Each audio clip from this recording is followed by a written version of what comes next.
all kids are welcome. It's birthday to you. Happy birthday to you. Happy birthday, dear Ben. Happy birthday to you. Thank you so much.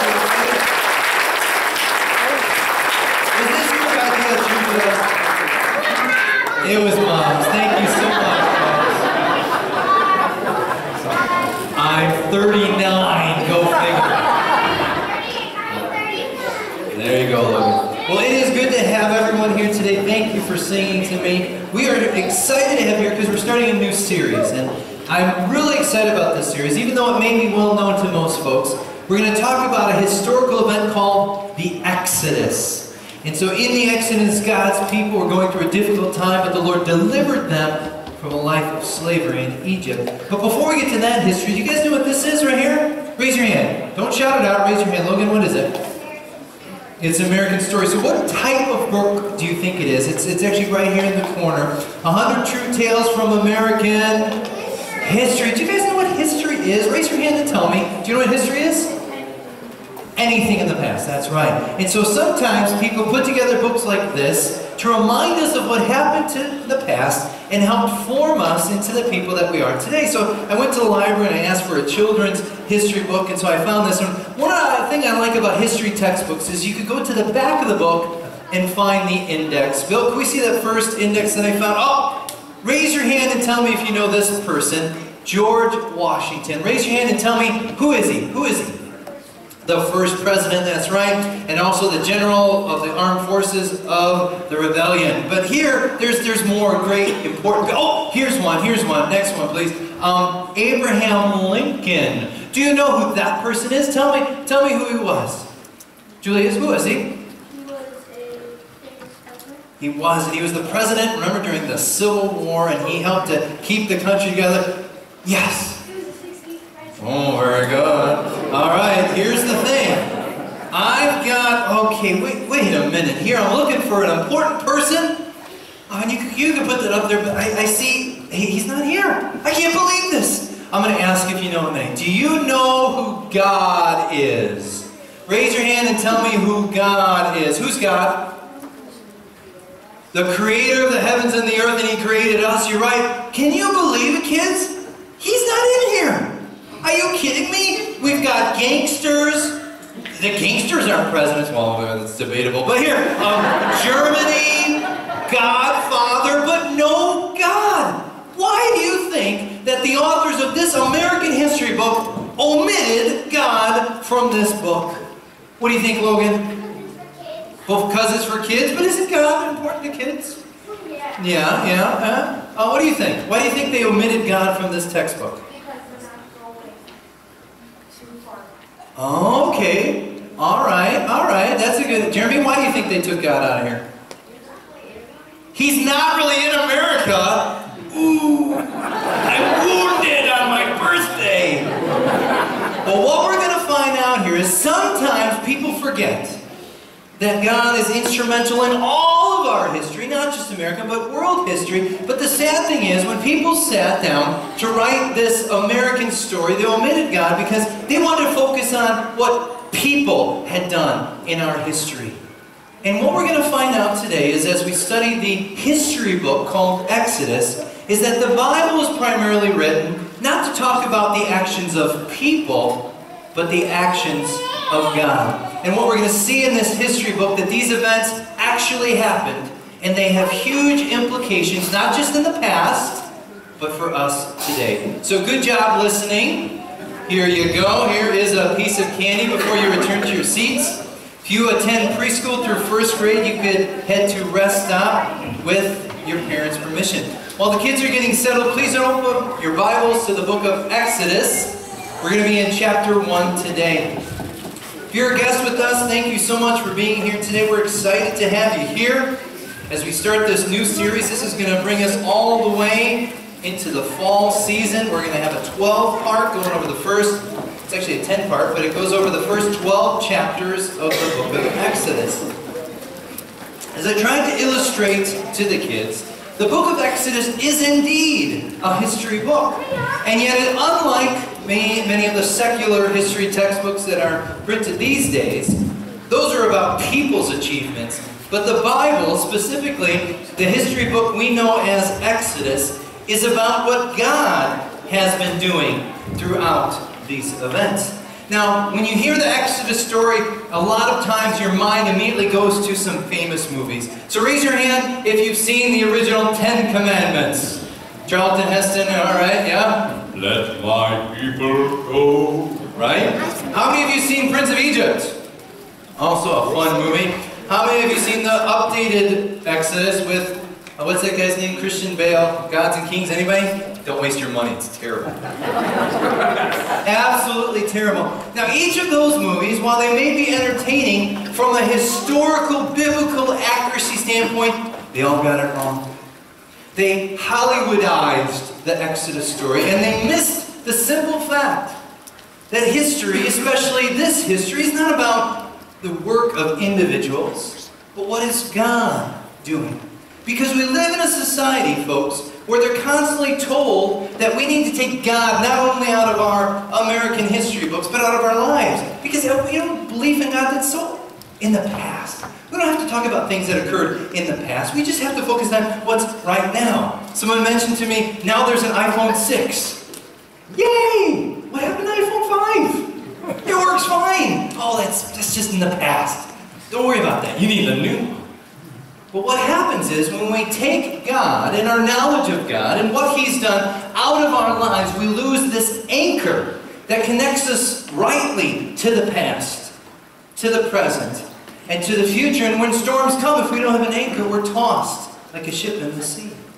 But when it comes to this particular story, we know that Moses was inspired by God to write down these events that occurred somewhere around the 14th century BC.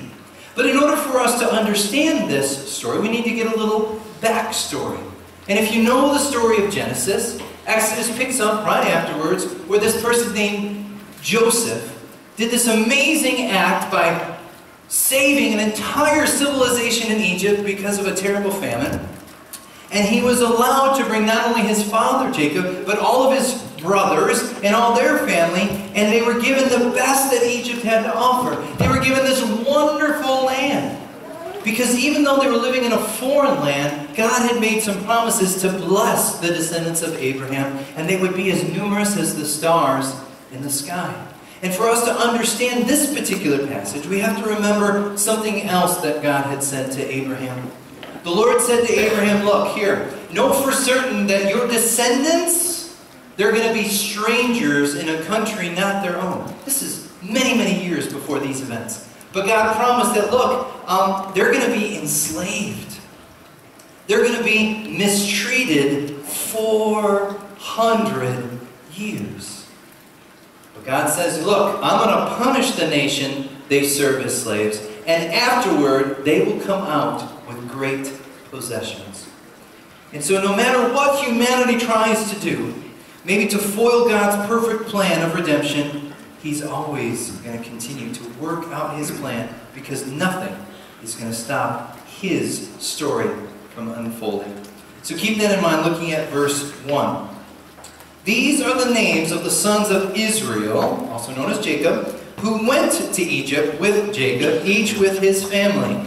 There was Reuben, Simeon, Levi, and Judah, Issachar, Zebulun, Benjamin, Dan, Naphtali, Gad, and Asher. The descendants of Jacob numbered 70 in all. Joseph was already in Egypt. Now Joseph and all his brothers and all that generation died. But the Israelites were fruitful, and they multiplied greatly and became exceedingly numerous, so that the land was filled with them. But then a new king, who did not know about Joseph, came to power in Egypt. Look, he said to his people, the Israelites have become too numerous for us. Come, we must deal shrewdly with them, or they will become even more numerous, and if war breaks out, they will join our enemies and fight against us and leave the country. So they put slave masters over them to oppress them with forced labor. And they built Pithom and Ramses as stores for the cities of Pharaoh.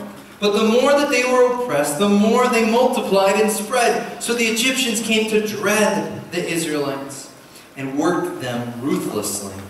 They made their lives bitter with hard labor, in brick and mortar and all kinds of work in the fields. In all their hard labor, the Egyptians used them ruthlessly. But then the king of Egypt said to the Hebrew midwives, whose names were Shiphrah and Puah, when you help the Hebrew women in childbirth and observe them on the delivery stool, if it's a boy, kill him. But if it's a girl, let her live. Now the midwives, however, they feared God and did not want to do what the king of Egypt had told them to do. So they let the boys live. Then the king of Egypt summoned these midwives and said, well, why have you done this? Why have you let the boys live? The midwives answered Pharaoh, saying, why, these Hebrew women are not like Egyptian women. They are vigorous and give birth before the midwives arrive. And so God was kind to the midwives, and the people increased and became even more numerous. And because of the midwives feared God, he gave them families of their own. But then Pharaoh gave this order to all the Egyptian people, every boy that is born you must throw in the Nile, but let every girl live. So in this day and age, we have wonderful tools at our disposal called Ancestry.com. How many of you have ever been on that website to see what your ancestors were all about? It's exciting, right, to hear about the people in your own history and how they've worked to prepare your life and kind of helped you to be the person that you are today. So for God's people, when they think back of their history, the Israelites, and they're thinking, well, how did we come to be a people? What happened in our history? Exodus begins with a bit of genealogy. We see that these sons of Israel, there was a whole bunch. Imagine how excited you would be if you were a descendant of Asher, or Benjamin, or Judah. And you were reading this saying, wow, these folks, they came into Egypt. And they grew from 70 people. Imagine this. You have Abraham, right? Who, wait a minute here, he didn't have any kids. He started off 0. Can we see that first line, please, Bill? Remember, before Abraham's name was changed to Abram, the Lord appeared to him saying, leave your country, your people, and your father's household, and go into this land I'm going to show you. And I will make you into a great nation, and I will bless you. Remember, he has 0 children, and he and his wife Sarai are very old, and yet the Lord promises, I will make your name great, and you will be a blessing. That's tremendous. And so to go from 0 children to 1 child, to there we have Abraham, Isaac, right? Then we got Jacob, and then from there we got the 12 brothers like Joseph, and so they arrive, and they go from 0 to around 70 to now that Joseph and his brothers in that generation died. The Israelites were fruitful and multiplied, just like God said, greatly, and they became exceedingly numerous, so the land was filled with them. Oh, what a nice story. Wouldn't it be great if we just kind of close the Bible and say, the end, happy ending, isn't it wonderful? No. They were living in the best of Egypt, and yet a new king who did not know about Joseph came to power. Now this is shocking to me, right? Because the Egyptians are famous for keeping their history. So how could this new Pharaoh forget about Joseph when Joseph was so instrumental? He saved the entire Egyptian civilization. Now if you don't know the story, can we see that next one? This plan seemed good to this Pharaoh. So this is the Pharaoh that was alive during Joseph. And to all of his officials, remember Joseph interpreted a dream saying there was going to be 7 years of plenty, 7 years of famine, and Joseph gives this plan. So Pharaoh asked them, his advisors, can we find anyone like this man Joseph, one in whom is the Spirit of God? This is a pagan Egyptian king seeing that there is a one true God and he's active in Joseph's life. Then Pharaoh said to Joseph, since God has made all of this known to you, there is no one so discerning and wise as you. Wow! You shall be in charge of my palace and to all my people and are to submit to your orders. This Pharaoh says to Joseph, only with respect to the throne will I be greater than you. And then later on, Pharaoh said to Joseph, tell your brothers, all 11 of them, do this. Load your animals and return to the land of Canaan, and bring your father to your families back to me.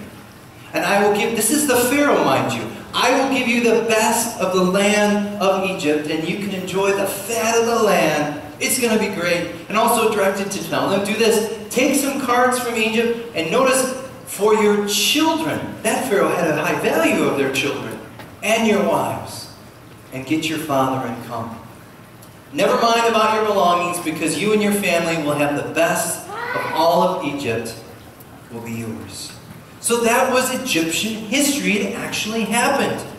And yet now this new Pharaoh just sort of conveniently forgot about this important history in Egypt. Now we don't know who this Pharaoh was, and scholars disagree. I looked at all the evidence, and I'm arguing for this particular gentleman. Can we see him there?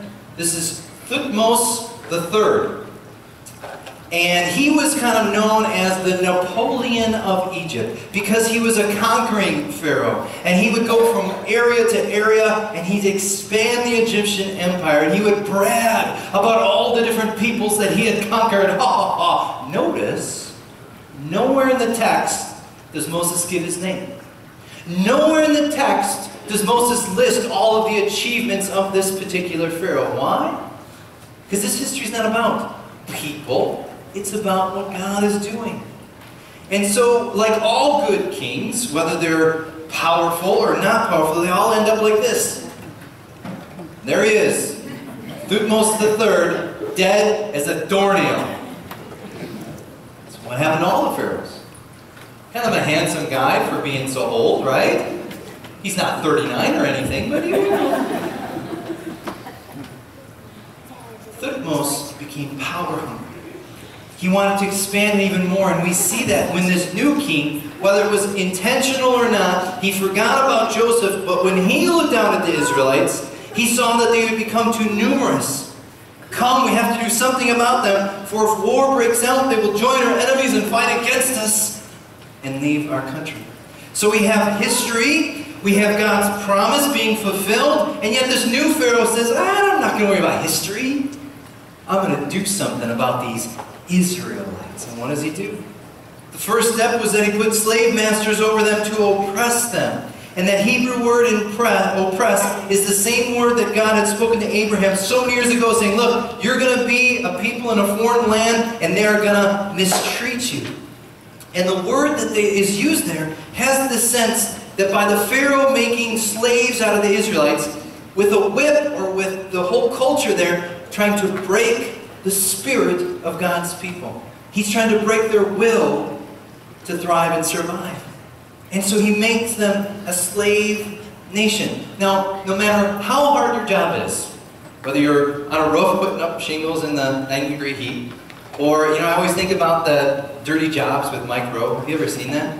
I get kind of queasy every time I watch it. I couldn't do some of those jobs. Maybe you're a plumber and you have to see some pretty yucky stuff, right there, John? Right? Yeah. No matter how difficult your job may be right now, it is nothing compared to the life of a slave, where you have someone with the whip over you saying, pick up those rocks, move that boulder, and if you don't, I'm going to kill you. Terrible that these people were treated like this. Remember, what was Pharaoh's intention? If I could break their spirit, they'll stop multiplying and spreading, and then I won't have to deal with them. But look what God did. The more that they were oppressed, the more that they multiplied and spread. It didn't work. It had the opposite effect.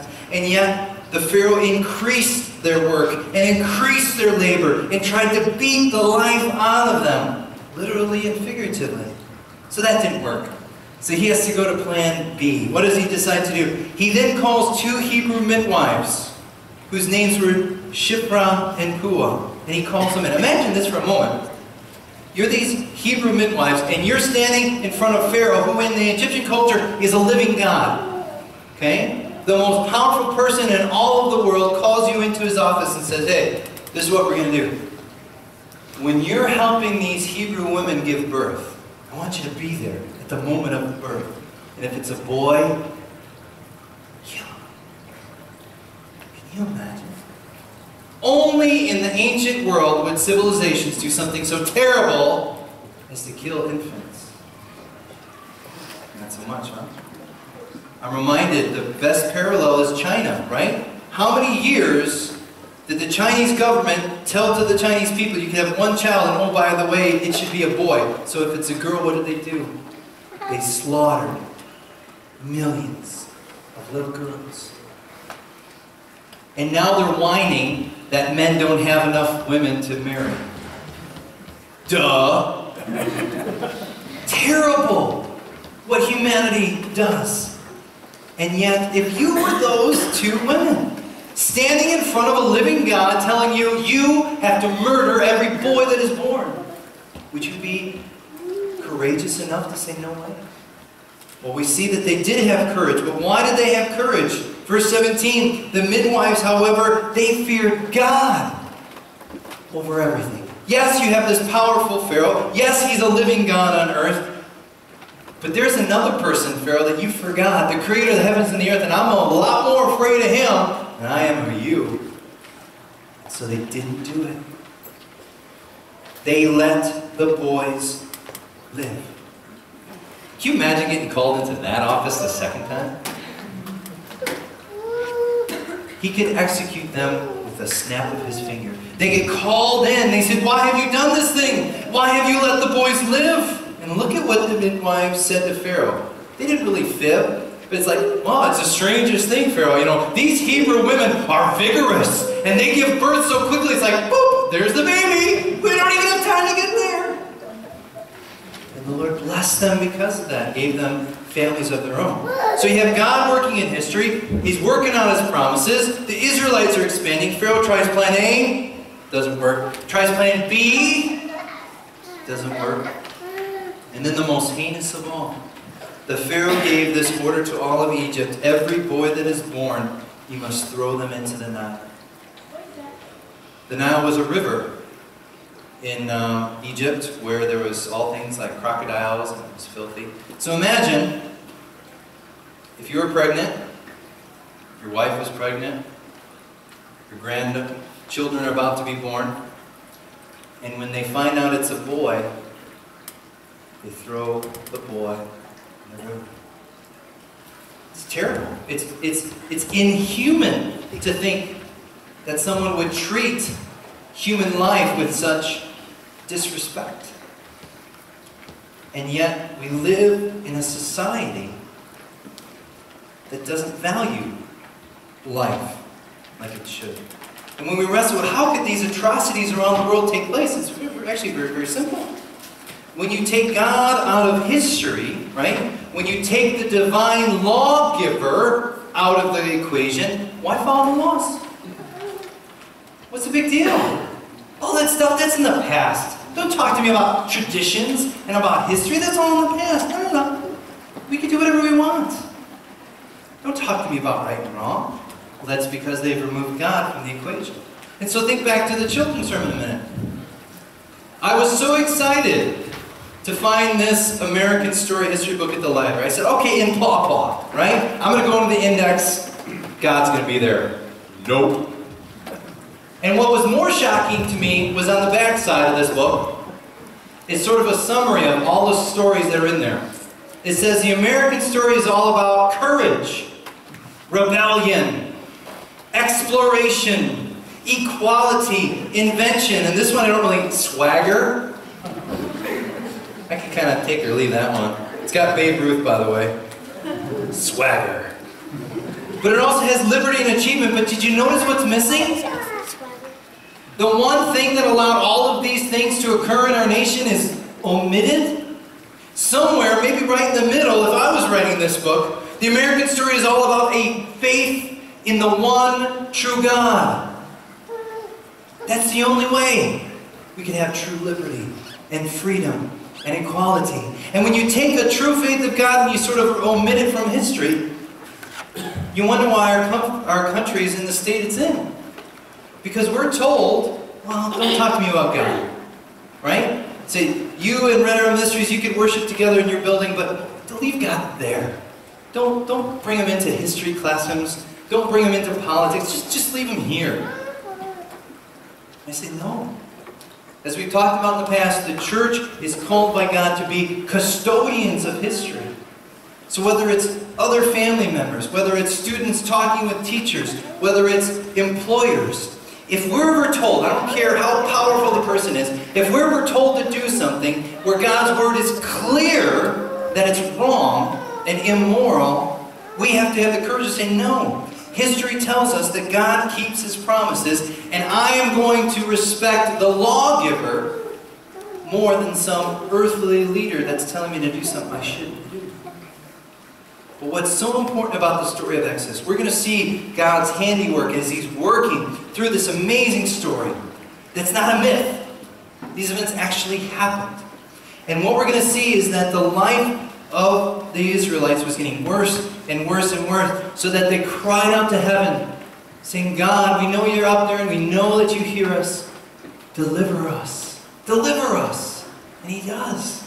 And so next week we're going to meet Moses, who was not only a deliverer, he was a mediator between God and His people. And as impressive as Moses is, he was but a forerunner to the greatest deliverer that we know as Jesus Christ. And so these events aren't just in the past, they come to the present because they acknowledge that we too need deliverance. Right now. We need the deliverer, and we know that His name is Jesus. Please pray with me. Heavenly Father, we thank You so much for Your word. And Lord, we lament what happened to the ancient Israelites in Egypt. And yet it gives a great picture that no matter what humanity tries to do, that You're working out Your perfect plan for redemption for not just our nation, not just the Israelites, but for the whole world. Lord, help us to stand firm. Help us to have the courage that those two Hebrew midwives had when we were told, forget about history, forget about your God, do this thing. And we say no, because we fear the Lord more than anything. And we have to obey our God. Lord, help us, because we know we need a deliverer. In Jesus' name.